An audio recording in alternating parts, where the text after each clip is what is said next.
She had never imagined that her life could twist so suddenly. One day, her boss humiliated her in front of the entire office for being late, shattering her confidence. The very next morning, she found him kneeling, desperate, on the sidewalk outside her new apartment, and the reason left her breathless. Secrets she never suspected began to surface, and everything she thought she knew about him and herself was about to be rewritten. Hello, my friends. I am Olivia, and this is Olivia's Love Stories. I hope you enjoy this story. I always prided myself on being punctual, organized, and professional. I liked the small victories of my daily life, my quiet apartment filled with plants, the aroma of freshly brewed coffee in the morning, the soft hum of my favorite playlist as I prepared for work. It gave me a sense of control, something I clung to in a world that often felt chaotic. But yesterday had reminded me that control is an illusion. My boss, Daniel, had humiliated me in front of the entire office. Just a few minutes late, traffic was a nightmare, and suddenly his voice was a whip, sharp and unrelenting. "Do you think this is acceptable?" he had demanded, his eyes boring into mine, while the entire team watched in awkward silence. The sting of embarrassment had burned through me, leaving me flushed and trembling. I wanted to vanish into thin air, disappear from the judgmental eyes around me. But life doesn't grant such luxuries. By the time I dragged myself back home, my new apartment felt like both a refuge and a cage. I had spent months saving for this place, dreaming of a space that was mine, a sanctuary where I could breathe without scrutiny. But even here, the memory of Daniel's scorn lingered. I poured myself a glass of wine and sank onto my couch, replaying the incident over and over, asking myself if I had been too sensitive or if the world had simply turned cruel overnight. That night, sleep eluded me. I lay in bed, staring at the ceiling, tracing the shadows cast by the dim streetlight outside my window. Questions twisted like knots in my stomach. Why did I care so much about his opinion? Was my worth tied to his approval? A small, quiet voice inside me whispered that I deserved better. Yet a larger, louder voice reminded me that the corporate ladder was unforgiving, and I couldn't afford missteps. The next morning, I was still reeling. I was dressed in my usual professional armor, my hair neatly pinned, my shoes polished. I stepped outside to grab the morning paper when something made me stop in my tracks. On the sidewalk in front of my apartment, Daniel, the very man who had shattered my confidence just 24 hours earlier, was kneeling on the cold concrete. His suit was rumpled, his tie loose, and his hands stretched out as if pleading. My heart skipped a beat, my mind spinning. I froze, unsure if I was dreaming or if the world had turned upside down. Daniel, my boss, my tormentor, was begging for something I couldn't yet see, and for reasons I couldn't begin to fathom. The air seemed to thrum with tension. Cars passed slowly, their tires hissing against wet pavement, but I couldn't move. I could only watch, paralyzed, as the man I thought I knew was suddenly someone else entirely. I blinked, trying to process what I was seeing. Daniel, my boss, the same man who had publicly shamed me just yesterday, was on his knees, his hands trembling slightly as he raised them toward me. "Please, I need your help," he said, his voice unsteady, almost breaking. My first instinct was disbelief. Pride and confusion warred inside me. Was this some cruel joke? The city seemed to fade around us, the distant honk of traffic and muffled footsteps of neighbors barely registering. All I could focus on was the man I had feared, suddenly reduced to a figure of vulnerability. "Daniel, what are you doing?" I managed, my voice catching. My hand instinctively clutched the strap of my bag, as if it were a lifeline to normalcy. He looked up, eyes wide and desperate, And for the first time, I noticed something I had never seen behind his polished, controlled exterior: fear, real fear.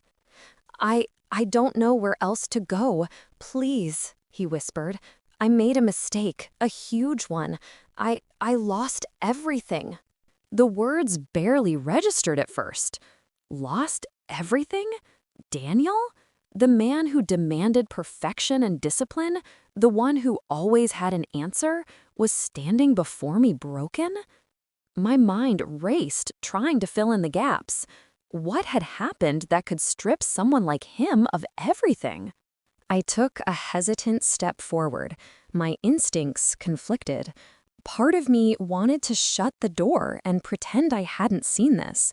Another part, one I barely recognized in myself, wanted to understand, to offer some small measure of comfort. Everything? I asked softly, almost afraid of the answer. He nodded, swallowing hard. Yes, the company, it collapsed. I made decisions, terrible decisions, and now I don't have anywhere to go. I know I humiliated you yesterday, and I hate myself for it, but I have no one else. I felt a strange, unfamiliar tug in my chest. Empathy? Compassion? Something in his voice had stripped away the rigid authority I had always associated with him, leaving only the human underneath. And yet, I couldn't forget the sharp sting of yesterday's humiliation, the embarrassment that had made me question my own worth. I don't know what to say, I admitted, my voice barely above a whisper. My fingers flexed nervously at my sides. Say that you can forgive me, he said, his eyes glistening with the weight of his confession. I'm not asking for your pity. I'm asking for a chance, just a chance to make things right. A shiver ran through me. The world seemed to hold its breath. I could feel the tension in the air, thick and electric, as if the universe itself was waiting for my response. I wanted to close the door and lock it, to retreat to my safe, controlled space. But something deep inside me, the part of me that craved connection, that longed to see the good beneath the surface, pushed me forward. And that's when I saw it, the small envelope clutched tightly in his hand, addressed to me in a shaky, almost unrecognizable handwriting. My curiosity and dread collided. I didn't know what was inside, but I sensed instinctively that it held the answer to everything, the reason for his kneeling, the truth behind his desperation. I hesitated, my heart pounding. One step closer, and the world as I knew it would change forever. I reached out slowly, my fingers trembling as I took the envelope from Daniel's hand. The paper was thick, slightly creased, as if it had been carried around for a long time. My heart thumped so loudly I was sure he could hear it. I glanced at him, his eyes full of a raw, almost childlike vulnerability that made me question everything I thought I knew about him. With a deep breath, I tore open the envelope. Inside was a single piece of paper, filled with neat, careful handwriting that I almost didn't recognize as his. My eyes scanned the words, and my breath caught in my throat. It was a letter, an apology, yes, but more than that. It explained everything: the company's collapse, the debts, the mistakes he had made, and the unbearable pressure that had driven him to a breaking point. But what made my chest tighten was the revelation that he had been helping someone he couldn't even admit publicly, behind the scenes. His actions yesterday, the harshness, the perfectionism, the public scolding, they were a mask, a shield he had worn to protect others and keep them safe while he carried the burden alone. I sank onto the edge of the steps, the envelope trembling in my hands. I had never imagined Daniel, my boss, the man I had resented for his rigid authority, could be carrying so much unseen weight. The sound of distant traffic and morning chatter felt muted, almost irrelevant, compared to the storm of emotion inside me. He knelt there, watching me with a cautious hope. I know I don't deserve your forgiveness, but I had to be honest, he said, his voice raw. I can't go back and undo the humiliation I caused you yesterday. I can't erase it, but I can show you who I really am, if you let me. I looked at him, this man who had seemed so untouchable, so cold, now revealed as human, fragile and deeply burdened. My mind raced. Anger, empathy, disbelief, pity. They all collided, a tumultuous storm I couldn't control. And yet, in the middle of it all, something shifted. I realized I didn't want to turn away. I wanted to understand. I wanted to see him not as the boss who scolded me, but as the man who had fallen and was brave enough to be vulnerable in front of me. "Why me?" I whispered finally, my voice barely audible. "Why? Why beg in front of my apartment?"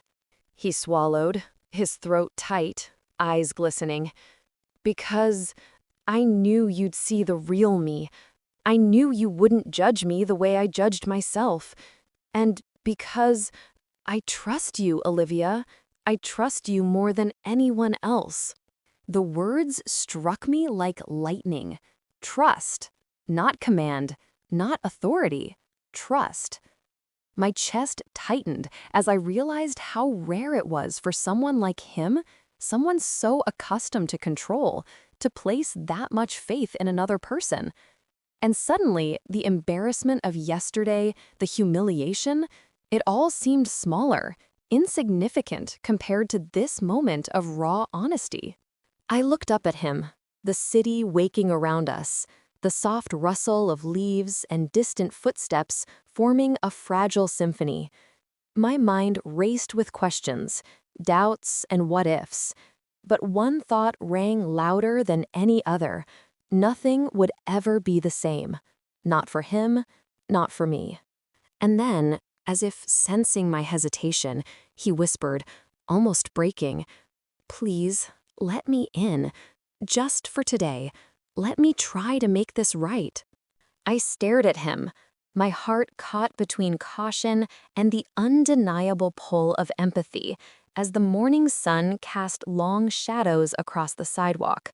I wanted to step back, to protect myself, but something told me that stepping forward might change everything. I took a deep breath, my hands still trembling, and finally made the decision that felt both terrifying and inevitable. I reached out and helped Daniel to his feet. His eyes widened, hope flickering like a fragile flame, and for a moment, all the fear, pride, and past mistakes seemed to melt away between us. We stood on the quiet sidewalk, the city humming softly around us, yet it felt like the world had contracted to this single, fragile moment. "You really trust me?" I asked, my voice barely more than a whisper. He nodded, a small, almost shy smile breaking through the tension that had haunted him. "I do, and I'm not asking for your forgiveness all at once. Just let me prove that I can be better, that I can be worthy of your time, your respect, maybe even your trust." Something inside me shifted. I remembered the sting of his words yesterday, the humiliation, the anger, but it was now tempered by the truth. Vulnerability was not weakness, it was courage, and he had shown me more courage than I had ever imagined possible. I don't know if I can just forget yesterday," I admitted, my voice shaky but honest. "But I can see who you really are now, and I think I want to understand. I want to see the person behind the mask." Relief flooded his face, but it was mingled with humility. He nodded slowly, as if committing himself to this new, uncharted path. "Thank you, Olivia. That's all I could hope for right now." We stood there for a moment longer, The silence between us charged but gentle, like the calm after a storm.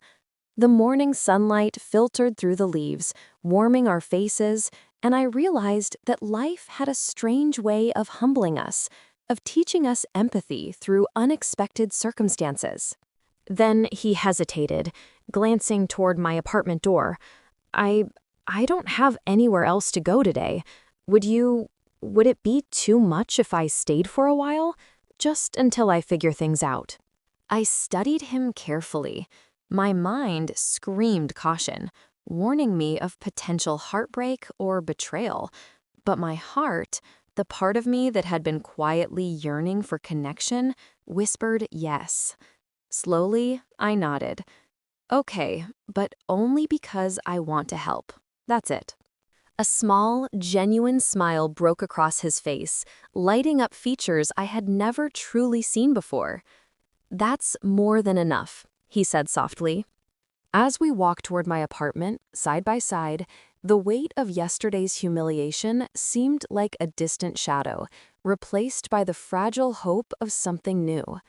And in that moment, I understood that life's lessons often came wrapped in the most unexpected packages.